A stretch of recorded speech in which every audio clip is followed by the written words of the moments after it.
Importance of labels.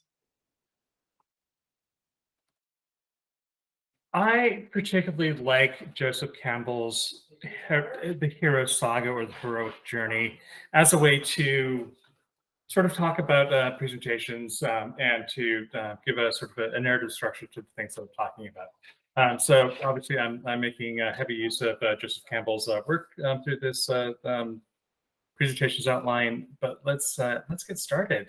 I mean, let's start in the real world. The status quo, what's actually happening.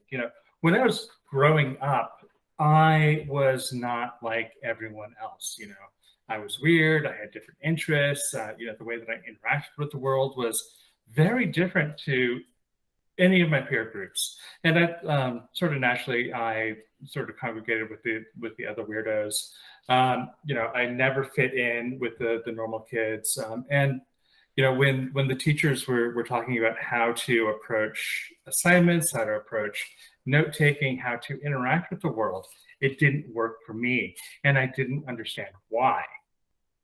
And that I think is a fairly universal story for most of us who deal with any sort of a neurodiversity, is not understanding why we're different and not understanding why the world doesn't work the way that we're told it does. And this not understanding historically has cost me a lot. I've lost jobs. I've had problems with social relationships. I've had huge problems within romantic relationships because I don't react the way that normal people do. And again, going into probably the most important relationships in my life, which were destroyed through my not understanding of my own brain. Parenting is highly affected by the way that we interact with the world, and it's highly affected by the way our brains work. And so, well, I really don't want to get into a lot of the details at the moment. I made mistakes. I caused problems, and this was all fundamentally stems from a lack of understanding on how my own brain works. Here be dragons.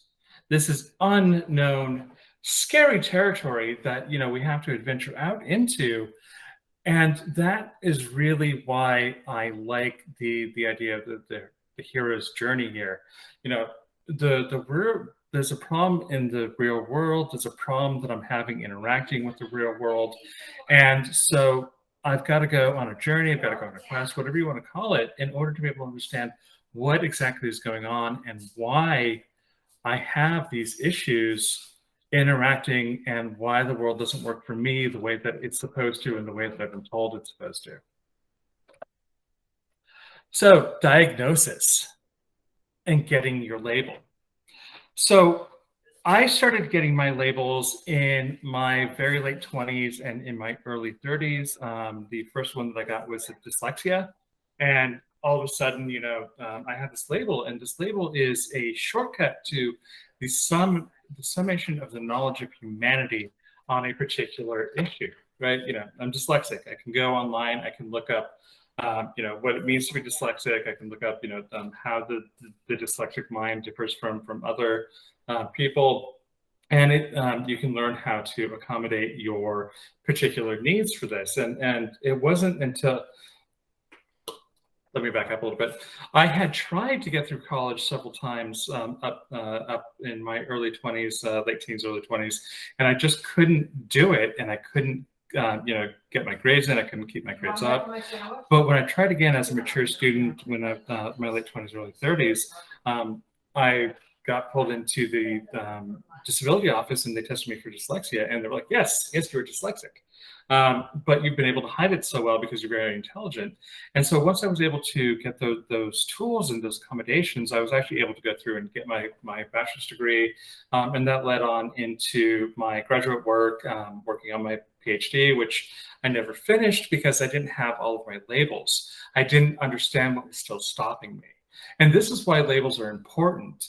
It's not that you're being labeled and you're being shoved into a box, or you're being shoved into a closet, or any of these negatives that people often associate with the label.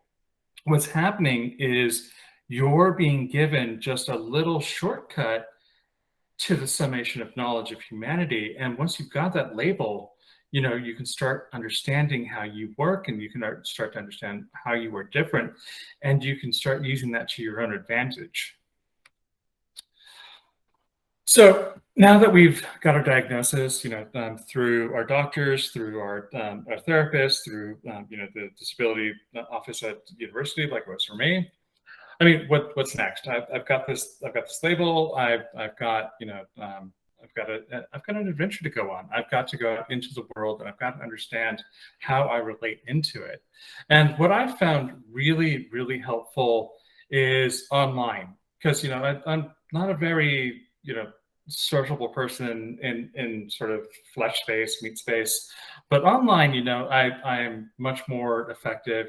I can look around, I can find things.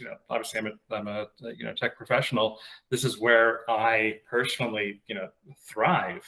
And so reading through various medical posts, through various support groups throughout the world, particularly on Facebook. There's some beautiful support groups for pretty much any condition that you can think of.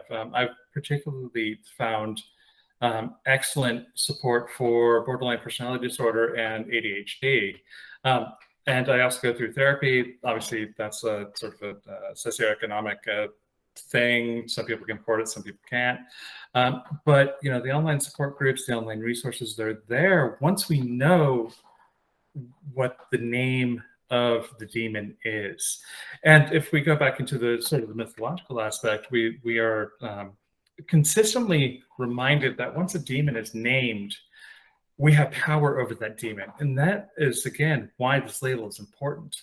That demon, be it for me, dyslexia, be it ADHD, be it borderline personality disorder, be it autism, or complex PTSD, right? These are all of the demons that I battle, and all of the things that I have to deal with in my day-to-day life.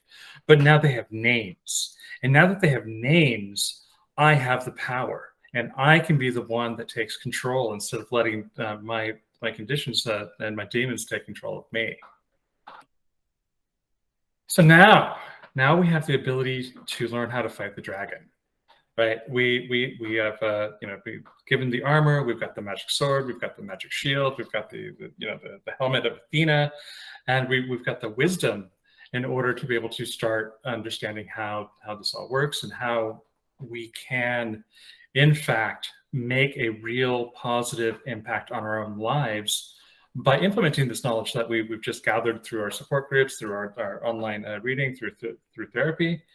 And this is really where we can start to change our lives. And this was revelatory for me. Once I got my autism diagnosis, I think it was about 33, 34. And all of a sudden, the world started to make a lot more sense to me, in that actually my brain is physically wired differently to everybody else's. And just knowing that my brain is physically wired to everybody else's, I now know that I'm not dealing with, like a Windows desktop. I'm now dealing with like a Linux desktop, or some other operating system. And so the way that I approach myself has to be fundamentally different to how, a neurotypical person would approach themselves. And that's what, that label allows us to do. It allows us to understand how we work within ourselves, and how we can then turn that to our advantage, or at least stop making it a disadvantage. So obviously, we've got to spend some time learning about our own brains. We've got to incorporate our diagnosis into our lives. We've got to start looking for accommodations. In university, the accommodations that I got were like, I was allowed to use a computer during tests so that I could, type out my answers. I would have access to, spell checkers, and my really horrible handwriting didn't make a difference to my how the professors and how the graders could understand my work, right? So the simple accommodation of switching over from handwritten to typing allowed me to actually complete my degree. It allowed me to get my bachelor's. It allowed the rest of my life to open up in a way that simply wasn't possible before I had these diagnoses and these accommodations. Now that we know what they are, we have to actually put them into effect. We have to change our lives, and this is not a passive process. This is something that we have to actively do. We have to actively change our environments. We have to make the world different. We have to make the world better for us. Which one of my favorite quotes, which happens to be from Karl Marx, is he was talking about philosophers, and he was saying, philosophy is great, it's important, but the point isn't to understand the world. The point is to change the world. And this is exactly what we need. Is understanding the world is good. Understanding the world is important, but that is not the final step. The final step is actually stepping forward and making that change in our own worlds in order to make our lives better. And that starts with how you interact with yourself. I'm no longer weird. I'm no longer stupid. I'm no longer, lazy. I'm neurodiverse, right? And this means that simply a different type of human to what the sort of the standard is, and so that change within my own head allowed me to take on new challenges, and it allowed me to explore the world in a different way, in a way that was better for me, to be able to make a better life for myself, make a better life for the people around me, to be able to interact on my own terms with the world. I have become the dragon slayer. I have turned the situation around where no longer does the dragon control my life. I I still have to deal with my unique demons and my unique dragons. I'm now in a position where I'm no longer controlled by them. I have the ability to change my situation and adapt myself, or adapt the world around me into a world that is better suited to what I need, and to put those demons to rest. So, changing your relationship with the world. Once you change your relationship with yourself, once you're seeing yourself different, you're not wrong, you're not bad, you're not lazy, you're different, right? Next comes changing the world around you and changing how you expect others to interact with you. It is not nearly enough that I know this, but I have to set up boundaries, right? I have to ensure that my mental health, and I have to ensure that my safety are taken care of, and this means boundaries. So these once I get these boundaries into place, once I set the expectation of, no, you don't get to treat me like that. No, you don't get to call me lazy. No, you don't get to call me stupid. This changes the world, and this makes it better for me, and it makes it better for others, because they can come forward and they can start to put their own boundaries down, and change how they allow others to interact with them. And now that we are back, we are the Dragon Slayer. We've been on the heroic journey. We are now the sage. We have the understanding. We have the knowledge. And now we have the ability, and I think the responsibility, in order to help others with their hero's journey, which is exactly why I do these talks, is just talking about what I've been through helps others. The activism that I do, I've had feedback from various people that I've saved their lives. I mean, just talking about what I do and how I interact with the world, I've stopped suicides, and that is so fundamentally important to me that I can't stop talking, and I won't stop talking. And I hope that other people will join me, and they'll tell their stories, and I hope that, others, and, it becomes, that exponential, explosion of, support and love and happiness and people having better lives. Um, and so now this is what we're doing here. This is why I'm really happy to be involved here at Able Nuro, is because we are the sages. We are the ones that are actively out here helping others on their hero's journeys in order to be able to make the world a better place for them. Anyway, thank you very much. I hope you enjoyed that.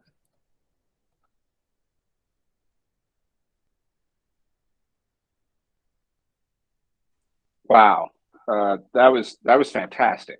I actually, uh, I do have a question, or Mhm. more along the lines of guidance, uh, for my own journey. And you may not know the answer, but I thought I would ask anyway, if Yep. that's okay. Uh, I am I talk to my therapist on Wednesdays, so I'm talking to my Mhm. therapist tomorrow, and I've recently become very aware that I don't always know how I sound, and Yes. I don't, and especially if I am uh, irritated or triggered, for lack of a better word. And so I started actually making a list of things that trigger me, and just to try and kind of, for one, I mean, in a sense, give it a name, and Mhm. and but also, to maybe, the more I understand this, the more I'll understand myself. A lot of what you said, and what I'm wondering is, like, some of my triggers, for example, are like, if I'm needing a room to do a task and someone tries to talk to me on my way out, Mhm. or red dots on my phone. Like, I have to make all of them go away. Like, things like sudden loud noises, uh, or even someone texting or calling me if I'm in the middle of something. Like, I get extremely aggravated. And I guess my question is, like, how do you begin your hero's journey to even deal with that? So I have real vocal tone issues, particularly when I'm tired. Also, when I'm annoyed about something else, it'll change my tone on how I'm talking to somebody. Um, so a lot of the time, I don't actually hear what I'm saying until after I've said it. It's like, and I have this problem a lot, particularly in romantic relationships, where it's like, it's the end of the day. I'm really tired. I don't have the energy to keep that mask up, and so my affect becomes really flat, and it sounds like I'm really angry, or I'm just not interested, and that's not the truth, because I've still got my emotions going on the inside. I just don't have the energy to project it out into the world, so that other people can say it. And fundamentally, this is where we start talking about boundaries, right? um, so I have a very firm boundary that when I'm tired and I'm not being able to affect my emotions properly coming out, I I require the people that I keep in my life to understand this and accept it. And when I tell them, I'm sorry for my tone, but the emotion behind this is whatever it is. If somebody's not willing to accept that, I mean, fundamentally, are they good enough to be kept in my private life? There's a slightly different thing with work, but even at work, if somebody's getting mad at you because you're tired, and you just don't have the energy in order to be able to, hey everybody, let's be all excited and blah blah blah. This is something that we should not be allowing within our personal relationships. If they're getting offended because they're misunderstanding us, that's not actually our problem per se, right? That is them intentionally misunderstanding, particularly after we've explained it. Once we've explained it, they have taken the choice to intentionally misinterpret what we're doing. If I say something and it sounds like it could be sarcastic, because that I do have a really sarcastic sense of humor. and say, no, I'm being 100%. There's no sarcasm here. This is coming from a place of love. It may sound bad, but if you're not willing to accept that, then why am I continuing to expend my energy on you?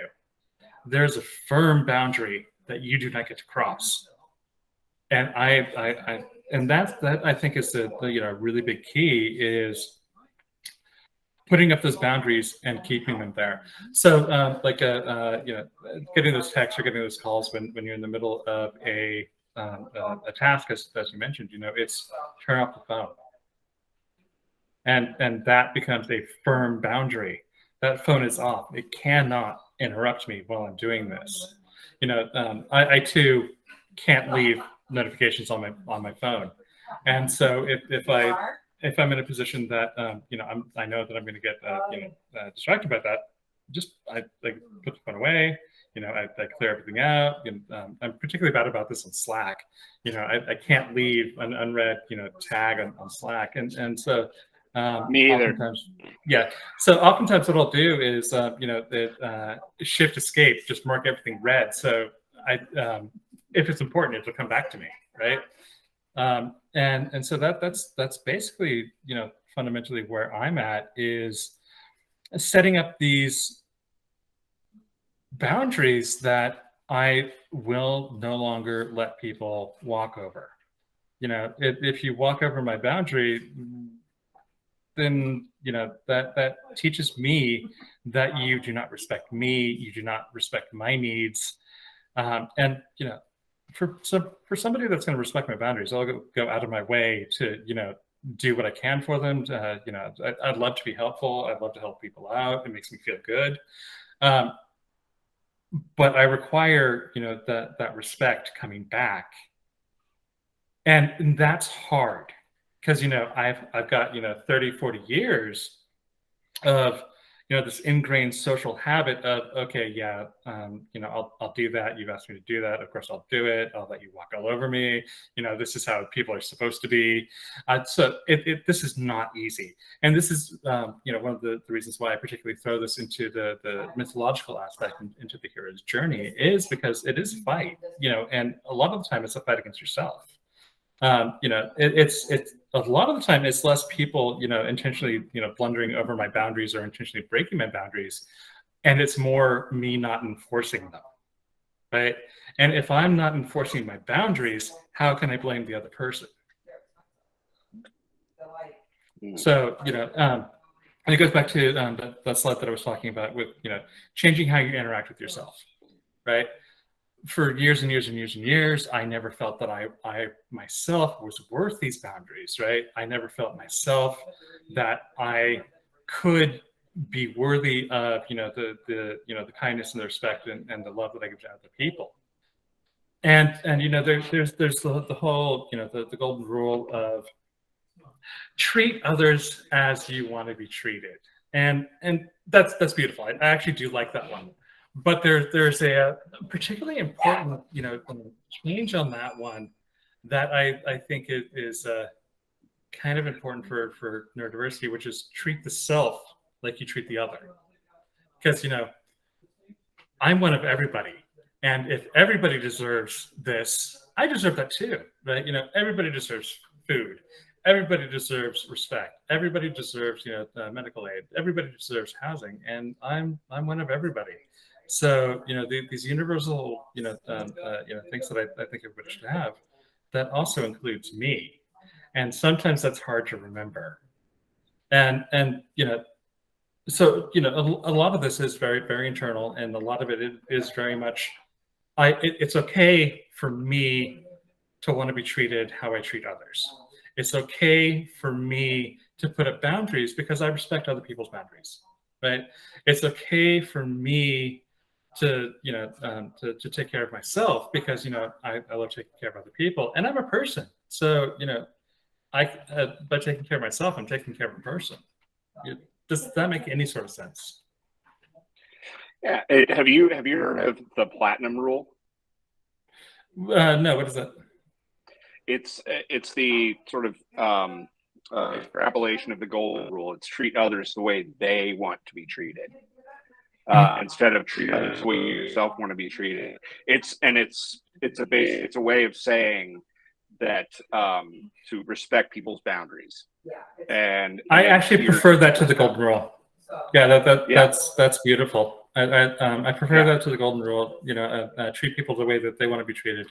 I think absolutely should be a maxim, but then, you know, also treat yourself the way you want to be treated. Yeah, absolutely, absolutely. Does anyone else have a question for Thad or a comment?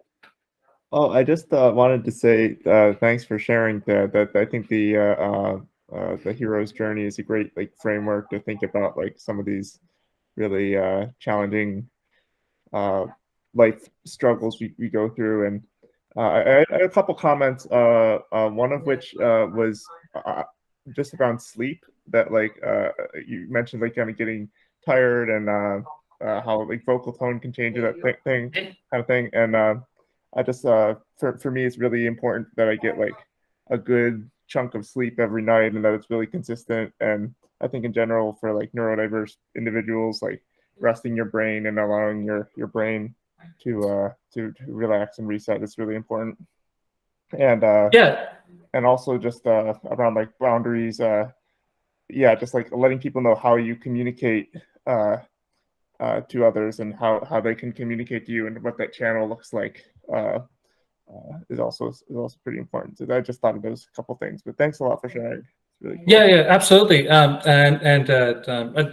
I have real problems with bedtime procrastination. You know, I don't want to go to sleep. You know, even when I'm dead tired and I'm struggling to stay awake, it's still I want to stay awake because I don't want the next day to start. You know, I don't want to give up my free nighttime. I'm a night owl. I love being awake at night, but this is one of the boundaries that I have to enforce against myself. Right. This is, treating myself, nicely and kindly by making sure I'm getting enough sleep. And it's hard. This is not easy for me to do. I don't want to go to bed, but I need to, if that makes any sort of sense. It does.